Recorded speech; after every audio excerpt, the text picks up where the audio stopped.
Okay मेरे प्यारे दोस्तों, आज का टॉपिक कुछ ऐसा है कि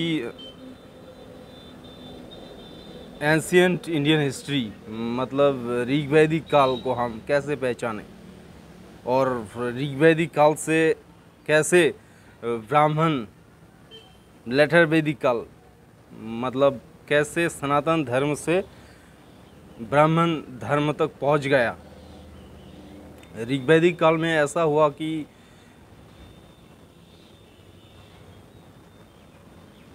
मतलब ऋग्वैदिक काल को हम कैसे पहचानें, इसका फीचर्स क्या है। ऋग्वैदिक काल में ऐसा हुआ, ऋग्वैदिक काल में सनातन धर्म था, तो सनातन धर्म आए कहाँ से, इसका आदि ग्रंथ क्या है वो पता नहीं चला, तो इसलिए इसको सनातन धर्म कहा जाता है। और ऋग्वैदिक काल का और एक फीचर दो, नंबर वन तो एक हुआ सनातन धर्म और दो हो गया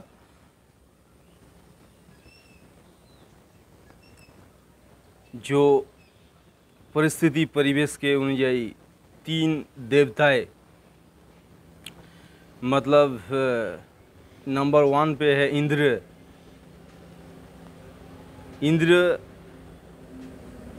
जो इसको आसमानी का कार्य, इसका आसमानी कार्य किया था, इसको बारिश का देवता कहा जाता था। और नीचे इसका कार्य जो दुनियावी कार्य है, इसका कार्य क्या है वो है युद्ध।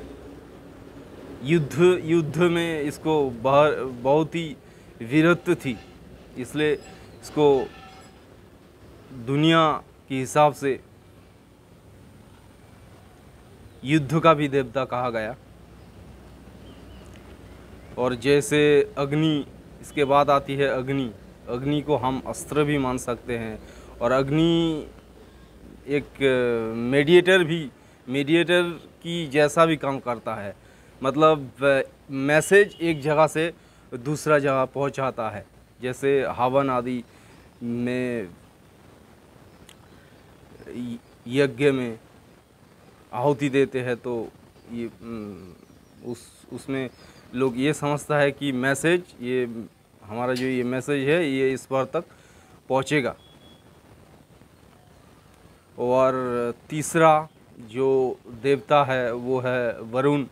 वरुण का मतलब इसको क्या कहते हैं, इसको समुद्रीय देवता कहते हैं।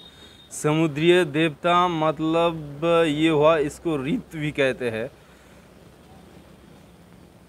इंसान का नेचर क्या है, वो किसी एक जगह नहीं रह सकता।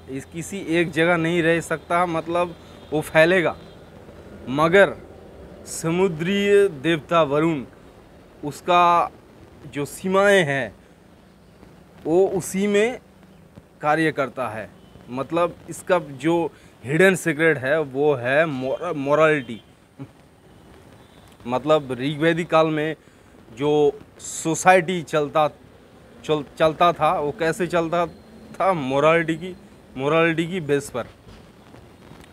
मतलब ये हुआ मोरालिटी, बात कहाँ तक चली आती है, वो इथिक्स पे चली आती है। मतलब कोई ऐसा भी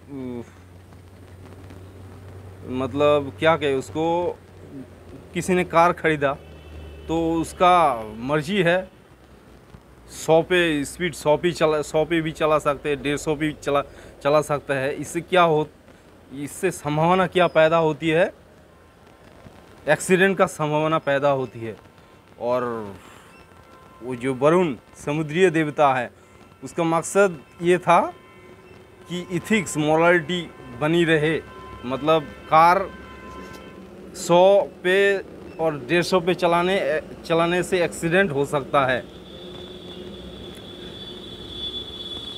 इसी को दिखाने की कोशिश किया।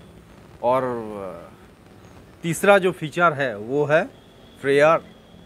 मतलब प्रेयर, उस समय तो क्या कहे, उस समय तो संसाधन नहीं था इतना, तो प्रेयर करते थे। प्रेयर किससे करते थे, मतलब प्रेयर, और प्रेयर का भी एक उद्देश्य था। मतलब उस समय सोसाइटी में इतना युद्ध वार कंटिन्यूअस होती थी।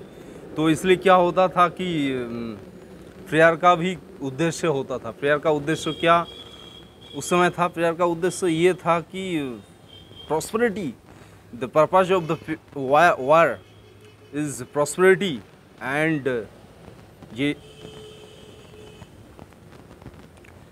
हालांकि युद्ध लगातार उस समय था, इसलिए प्रॉस्पेरिटी के साथ यह भी लोगों की मांग थी, वीर पुत्र।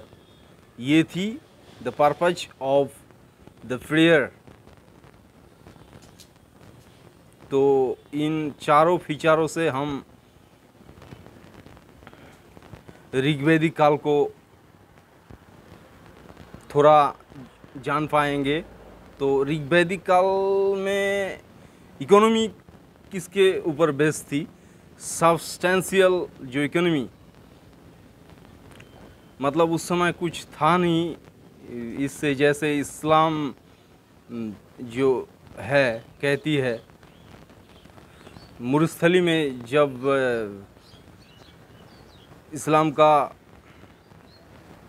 वो भी सेम था, उनका भी इकोनॉमी सेम था, पशुचारण से उनका गुजारा होती थी।